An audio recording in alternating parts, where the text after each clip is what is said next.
it was sort of a rite of passage at that time period for if you weren't going immediately to college to join the military. Mm-hmm.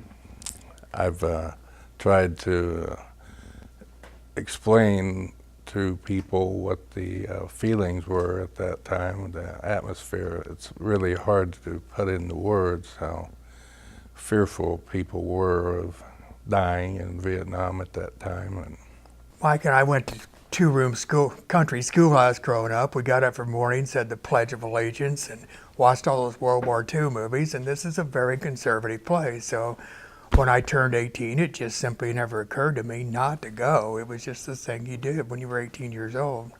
In 1968, that was a time when those of us who were of draft age were pretty much eligible to be picked up. And I did ultimately volunteer, thinking that if I volunteered, I could have a little bit more say over where I might go and what I might do. Of course, that wasn't necessarily so. Vietnam was a guerrilla-type war, and there is no safe place. I mean, you're just as likely to die riding down the road in a Jeep or laying on your bunk in the barracks as you are out in the bush. well, there really were no absolute secure areas. But I learned that my first day in country. The guy that I was supposedly replacing got killed on the way to the airport by a Molotov cocktail.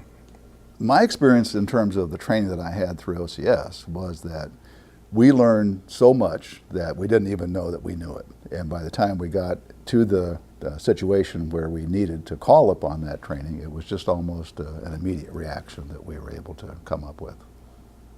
So I look back on my OCS training, and I think it was really excellent. My first tour of duty was on the Riverine Force.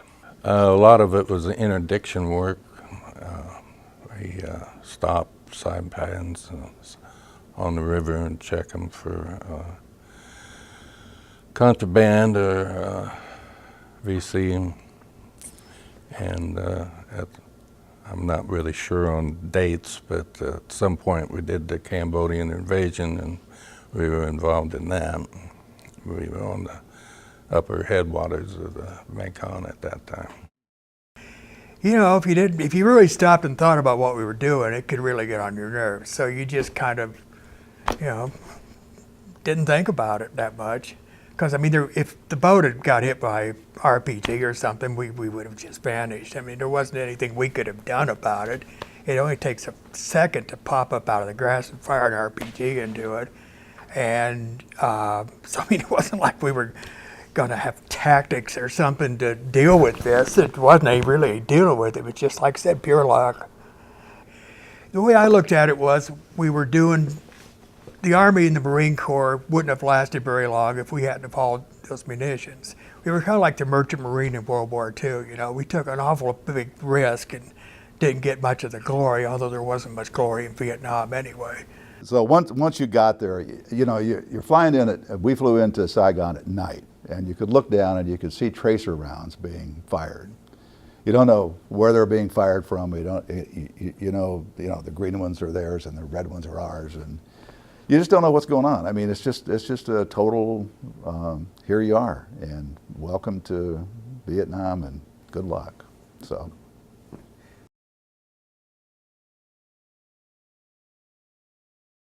Thomas Michael Trotter, but I think everybody called him Mick, or Mickey, which I can't remember when that started, but it was my earliest memory. We always called him Mickey, and he went by that.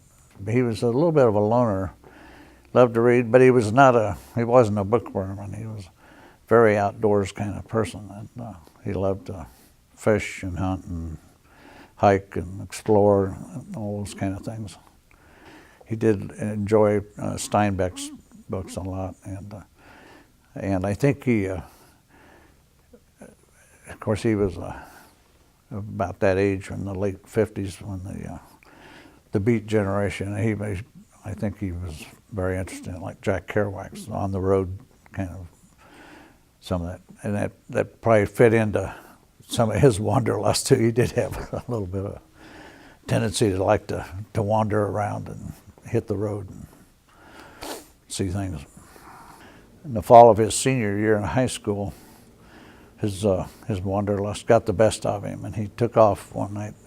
He left a note for the folks and said something about that he was just felt like he wasn't ready to finish school and he just wanted to take off, and he said the car was over at Hankcock at the train station, and he was just he didn't tell him where he was going exactly, but it turned out he went west. He just maybe he just wanted to see California. I don't know, but it turned out that when he came back and finished school and ended up going to Arizona. He loved Arizona. He loved the desert, I think, a lot. And he was down there 3 years in college at Tucson, and then he married a girl from Arizona, and they had a year or two when he worked out there, and he really loved the Southwest. So. And I think he knew he would be drafted, and I think he thought if he enlisted he would be able to get a branch that he might have wanted more easily, and so he did enlist, and not too long after his basic and AIT, then he ended up going to OCS school and got a commission. But I'm not sure if he had OCS in mind when he enlisted, but that's the way it worked out. We didn't really discuss his thoughts very much about going over. I mean, he just seemed it was a sort of a duty and an adventure, and I don't think he had misgivings or apprehensions about it. I didn't sense that he did, but the telegraph was located in I think Jack Hewlin's store here, and I think he told me later, Jack did, that it was the last telegram he delivered. He said he couldn't.